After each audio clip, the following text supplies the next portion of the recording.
చూస్ country delight, live better. ఇప్పుడే country delight యాప్ని download చేసుకోండి.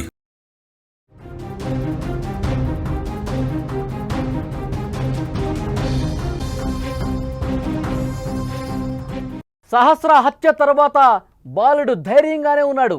ఎవరికి అనుమానం రాకుండా జాగ్రత్త పడ్డాడు. ఎప్పట్లాగే స్కూలుకి వెళ్ళిపోయాడు నిందితుడు.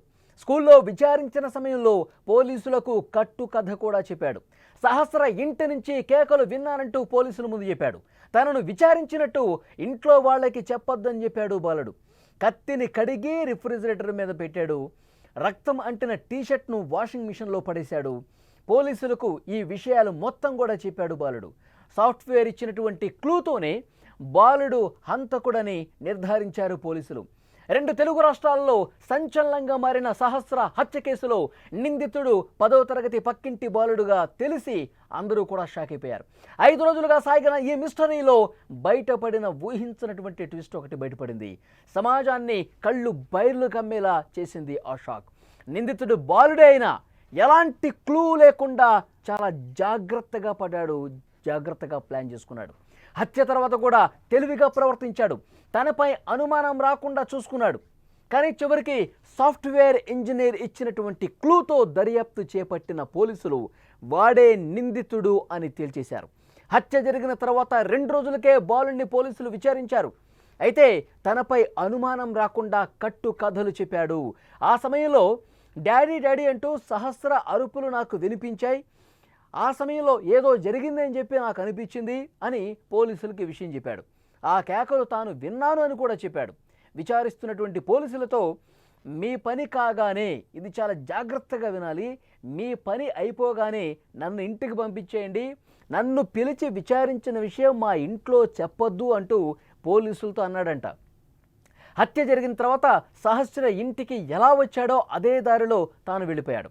సహస్రను పొడిచిన కత్తి ఫ్రిడ్జ్ మీద కడిగేసి అదేవిధంగా ఫ్రిడ్జ్ మీద పెట్టాడు. అలాగే తను ఏదో రక్తపు మరకలు అంటుకున్నటువంటి దుస్తులు ఏవైతే ఉన్నాయో ఆ దుస్తుల్ని వాషింగ్ మిషన్లో వేశానని పోలీసులకు చెప్పాడు.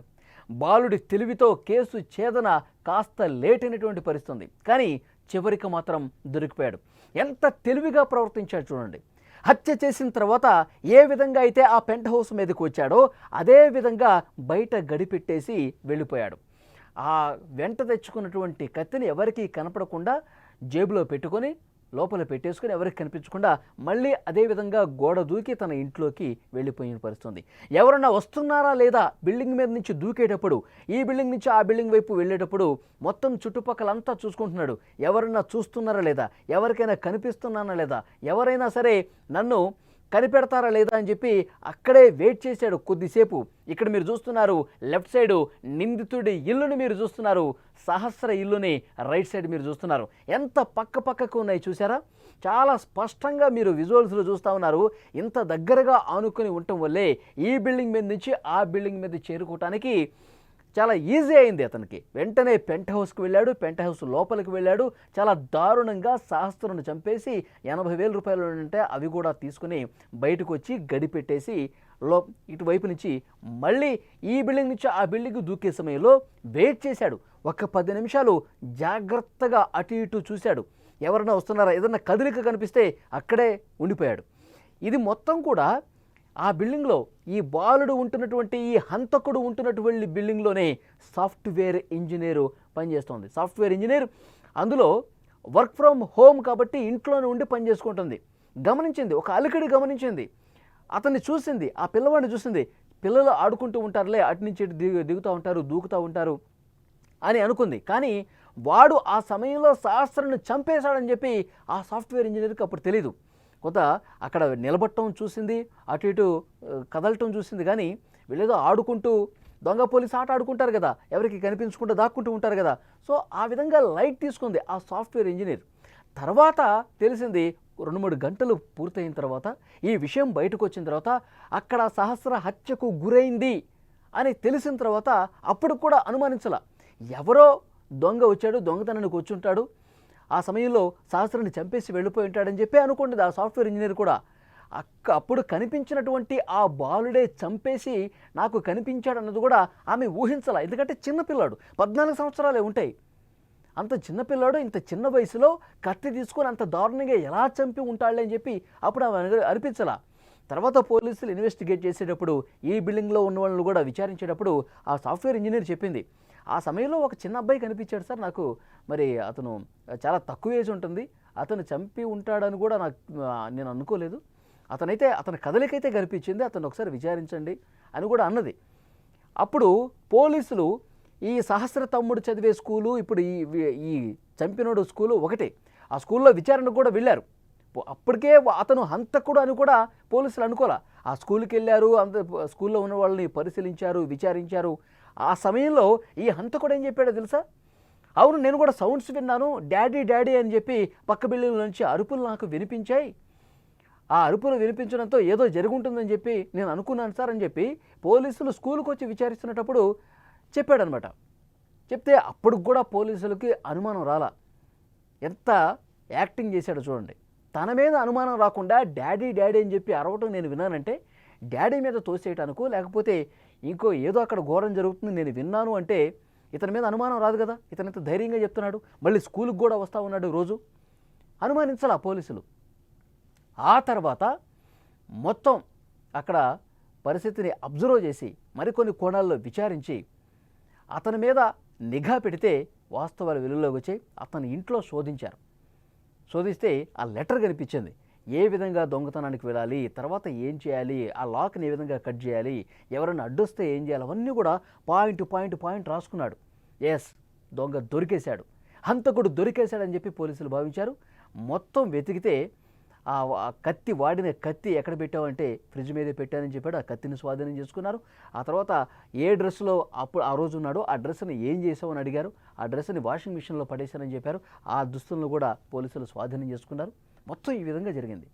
ఇంకా నువ్వు ఏం చేస్తావు రెగ్యులర్గా, అసలు నువ్వు ఈ విధంగా చేయడానికి రీజన్ ఏంటి, నువ్వు సినిమాలు ఏం చూస్తావు అంటే మొత్తం ఒప్పుకున్నాడు. ఓటీటీల్లో నేను చూస్తాను, క్రైమ్ స్టోరీలు చూస్తాను, యూట్యూబ్లో చాలా క్రైమ్స్ చూశాను, దొంగతనం ఏ విధంగా చేయాలో కూడా కొన్ని వీడియోలు నేను చూశాను, ఇవన్నీ కూడా పోలీసుల విచారణలో ఒప్పుకున్నాడు. ఎంత దారుణం చూడండి. 14 సంవత్సరాల వయసుకే 10వ తరగతి చదువుతున్నటువంటి ఒక బాలుడు అంత చిన్న వయసులో ఒక పాపని అంత దారుణంగా పొడిచి చంపాలన్న ఆలోచన రావటం, ఒక సైకో మైండ్ సెట్తో బిహేవ్ చేయటం, ఒక క్రిమినల్ మైండ్తో అతను ఉండటం అనేది ఇది విన్న వాళ్ళందరూ కూడా షాక్ అయిపోతున్నారు. ఆ బాలుడిని, వాడు అసలు బాలుడు కాదు, వాడంత క్రూయల్గా బిహేవ్ చేశాడు, వాడిని మాకు అప్పగించండి, వాడిని నడ్డి రోడ్డు మీద మేము చంపేస్తాం, లేదంటే మీరు నా ఉరి తీయండి అంటూ అక్కడ స్థానికులు మాట్లాడుతున్నారు. నిజంగా 5 రోజుల పాటు పోలీసులు కూడా సరిగ్గా నిద్రపోయి ఉండరు. అసలు అంత తెలివిగా ఏ విధంగా తప్పించుకున్నాడు. బయట గేట్ లోపలికి వెళ్ళటం, బయటికి రావటం ఇది ఉంటే మాత్రం సీసీ ఫుటేజ్లో రికార్డ్ అయ్యేది, ఆన్ ది స్పాట్ ఆ రోజు సాయంత్రానికే కనుక్కునేవాళ్ళు. కానీ వీడు టెర్రస్ మీద పెంట్ హౌస్లోకి ఈ ఇంటి నుంచి ఆ ఇంట్లోకి రావటం, ఈ విధంగా చేయటం వల్ల పైన ఎలాంటి సీసీ కెమెరాస్ లేవు కాబట్టి వాడు ఎలా వచ్చాడో ఎలా దూకాడో కూడా కనిపెట్టలేకపోయారు. పోలీసులకి ఒక సవాలుగా మారింది. మరి ఈ బిల్డింగ్లో ఉన్న వాళ్ళందరినీ విచారించారో ఏమీ ఆధారం దొరకలా. వీడు చిన్నపిల్లాడు, ఈ బిల్డింగ్లో ఉన్న వాళ్ళందరూ ఎవరెవరు ఉంటారో అద్దెకి అన్నీ విచారిస్తే ఇతనేమో చిన్నపిల్లాడు, వీడు చేసుంటాడని చెప్పి అనుమానం కలగలేదు. అందుకే ఇది పెద్దవాళ్లే చేసి ఉంటారు, 25 సంవత్సరాలు ఉన్న యువకుడే చేసి ఉంటాడని చెప్పి పోస్ట్మార్టం రిపోర్ట్లో ఒక ఆధారం బయటపడింది, ఒక అంచనా బయటపడింది. కాబట్టి ముందుగా అతని మీద అనుమానం రాకపోవటానికి, ఎలాంటి ఆధారం దొరక్కపోవటానికి రీజన్ ఇది. ఆ తర్వాత రోజు స్కూల్కి వెళ్ళేవాడు. సోమవారం జరిగితే మంగళవారం, బుధవారం, గురువారం అంతా స్కూల్కి వెళ్ళేవారు. ఘటన జరిగిన రోజు ఇతను స్కూల్కి రాలేదు, ఇది కూడా గుర్తించారు పోలీసులు. అనుమానం బలపడటానికి ఇది కూడా ఒక రీజన్. సో డెఫినెట్గా అతను స్కూల్కి వెళ్ళటం రావటం యథావిధిగా అదే గల్లీల్లో మంగళవారం సాయంత్రం, బుధవారం సాయంత్రం అతను క్రికెట్ ఆడుకుంటూ అందరి పిల్లలతో మామూలుగానే రెగ్యులర్గా ఎట్లా కనిపిస్తాడో అట్లాగే కనిపించాడు. అక్కడ ఉన్న స్థానికులకు కూడా, అక్కడ ఉన్న కుటుంబాలకు కూడా ఏమాత్రం అనుమానం రాకుండా అంత బాగా యాక్ట్ చేశాడు. ఒక పాపని చంపేసి, పొడిచి చంపేసి, మళ్ళీ ఏమీ ఎరగనట్టు, ఏమీ తెలియనట్టు పోలీసులు అంతకుముందు విచారించినప్పుడు కూడా వాళ్ళు డాడీ డాడీ అని చెప్పి అరుపులు వినిపించాయని చెప్పి పోలీసులతోనే మళ్ళీ మాట్లాడటం, ఇదంతా దాచేసి వాడు ఇంత చేస్తే వాళ్ళ పేరెంట్స్కి తెలుసా ఈ విషయం? ప్రస్తుతం వాళ్ళ పేరెంట్స్ను కూడా పిలిచి విచారిస్తూ ఉన్నారు. మీకు తెలుసా లేదా, మీతో చెప్పాడా లేదా ఈ విధంగా చేసినట్టు? మరి వాషింగ్ మిషన్లో రక్తపు మరకలతో కూడిన దుస్తులు ఉన్నాయి కదా, వీటిని మీరు చూసారా లేదా, మీకు తెలిసి ఏమన్నా దాచిపెట్టారా? ఈ విషయాన్ని ఈ కోణంలో కూడా విచారిస్తున్నటువంటి పరిస్థితి ఉంది. అంటే ప్రతి ఒక్క క్లూను కూడా ప్రస్తుతం సంపాదిస్తూ ఉన్నారు, ఆధారాలు సంపాదిస్తూ ఉన్నారు. ఎంత తెలివిగా తప్పించుకునే ప్రయత్నం చేశాడో కూడా ఇక్కడ మనకు కనిపిస్తూ ఉంది. సో తప్పు చేసిన వాడు ఎప్పటికైనా దొరుకుతాడండి, క్లూలు వదిలిపెడతాడు. అంటే దాన్ని కనుక్కోవటానికి కొంత సమయం పడుతుందేమో కానీ తప్పు చేసిన వాడు ఎట్టి పరిస్థితుల్లో శిక్ష అనుభవించక తప్పదు. వీడు ఇంత క్రిమినల్గా మారిపోవటానికి రీజన్ ఏంటి? తల్లిదండ్రులు వాడి పెంపకం చూడండి. తల్లిదండ్రులు అసలు వాడి గురించి కనీసం వాడు ఏం చేస్తున్నాడు, రెగ్యులర్గా స్కూల్కి పోతున్నాడా, చదువుతున్నాడా లేదా, ఇంటికి వచ్చిన తర్వాత ఏ విధంగా ఉంటున్నాడు, వీడి బిహేవియర్ ఏంటి, వీడు ఏం చూస్తూ ఉన్నాడు, ఫోన్లో ఏం చూస్తున్నాడు, టీవీలో ఏం చూస్తూ ఉన్నాడు, ఓటీటీలో క్రైమ్ స్టోరీస్ ఎక్కువగా ఫాలో అవుతాడంట. పిల్లలు ఏం చేస్తున్నారో కూడా కనిపెట్టలేకపోవడం కూడా తల్లిదండ్రుల తప్పుగా చెప్తా ఉన్నారు. చాలా దారుణమైనటువంటి విషయం. మొత్తానికి నిజం బయటకు వచ్చింది. ఆ తల్లిదండ్రులు, సహస్ర తల్లిదండ్రులు కన్నీళ్లు పెట్టుకుని నడుస్తున్నారు. మమ్మల్నే అనుమానించారు చాలామంది, మమ్మల్ని అనుమానించి తండ్రినే చంపేశాడు, తల్లిదండ్రులే చంపేశారని చెప్పి రాస్తూ ఉన్నారు, వీడియోలు చేస్తూ ఉన్నారు అని వాళ్ళు కన్నీళ్లు పెట్టుకుంటున్నారు. పోలీసులు ఎందుకు కనిపెట్టలేకపోతున్నారంటూ గుండెలు బాదుకుంటూ రోధించారు. మా ఇంట్లో డబ్బులు పోయిందా, ఇంకేమైనా వస్తువులు పోయినాయా, మేము అసలు చూడలేదు, పాపే పోయింది కదా అని చెప్పి మేము ఏడుస్తూ ఉన్నాం. పాపను అంత దారుణంగా చంపేశాడు, వాడికి అసలు ఏం చేశాం మేము, ఏం పాపం చేశామని చెప్పి, ఏం నేరం చేశామని చెప్పి వాడు ఈ విధంగా ప్రవర్తించాడంటూ తల్లిదండ్రులు కూడా కన్నీళ్లు పెట్టుకుంటా రోధిస్తూ ఉన్నారు. వాడిని కూడా ఏదో ఒకటి చేసేయండి, మళ్ళీ ఎవరైనా సరే ఈ విధంగా ఇంత దారుణంగా ప్రవర్తించాలంటే భయపడే విధంగా ఏదన్నా వాడిని చేసేయాలి ఇమీడియట్గా అంటూ అక్కడ కుటుంబ సభ్యులే కాదు, ఆ అపార్ట్మెంట్లో ఉండేవాళ్లే కాదు, అక్కడ స్థానికులందరూ కూడా గుమిగూడి వాడికి వ్యతిరేకంగా, ఆ ఫ్యామిలీకి వ్యతిరేకంగా ప్రస్తుతం మాట్లాడుతున్నారంటే పరిస్థితి ఏ విధంగా ఉందో అర్థం చేసుకోవచ్చు. వాడు అంత నీట్గా ఏమీ తెలియదు అన్నట్టుగా 4 రోజుల పాటు కామ్గా వాడి పని వాడు చేసుకుంటూ ఇంత దారుణం చేసి నటించేశాడు. ఈ మధ్యకాలంలో మనం చాలా ఇన్సిడెంట్లో కూడా చూస్తూ ఉన్నాం. దారుణాలు చేయటం, మళ్ళీ ఏమీ ఎరగనట్టు మహానటులాగా బిహేవ్ చేస్తూ ఉన్నారు. ఇప్పుడు ఆ సాఫ్ట్వేర్ ఇంజనీర్ ఆ బాలుని మీద అనుమానం వ్యక్తం చేయకపోతే, ఆ కోణంలో పోలీసులు విచారించకపోతే ఈరోజు కూడా బయటకు వచ్చేది కాదు. అంత బాగా యాక్ట్ చేశాడు. రెగ్యులర్గా స్కూల్కి పోతున్నాడు, వస్తున్నాడు, సాయంత్రం ఆడుకుంటున్నాడు, మళ్ళీ స్కూల్కి పోతానే ఉన్నాడు. ఒకళ్ళని చంపేసి ఇంత ప్రశాంతంగా ఎలా నటించగలిగాడు? అంటే సినిమాల ప్రభావం, ఓటీటీల ప్రభావం, దారుణమైన నేరాలు చేసి చంపేసి ఈ విధంగా ప్రశాంతంగా ఉండటం అనేది వాటి ప్రభావమే అని చెప్తున్నారు. ఈ బాలుడిని ఏం చేయాలి? ఈ వీడియో చూస్తున్న ప్రతి ఒక్కరూ స్పందించండి. 5 రోజుల పాటు ముప్పు తిప్పులు పెట్టాడు పోలీసులను కూడా. కొన్ని వందల సీసీ ఫుటేజీలు పరిశీలించారు, కొన్ని వందల మందిని వాళ్ళు అనుమానం వ్యక్తం చేశారు, కొంతమందిని పిలిచారు, విచారించారు. సరిగ్గా పోలీసులు టైంకి భోజనం కూడా చేసి ఉండరు. ఒక చిన్న పాపని చంపేస్తే బాధ ఉంటుందిగా. మరి అలాంటి హంతకుడు ఈ 14 ఏళ్ల బాలుడిని ఏం చేయాలి? మళ్ళీ ఈ విధంగా ఎవడు దారుణాలు చేయకుండా ఉండాలంటే వీడికి ఎలాంటి శిక్ష వేయాలి?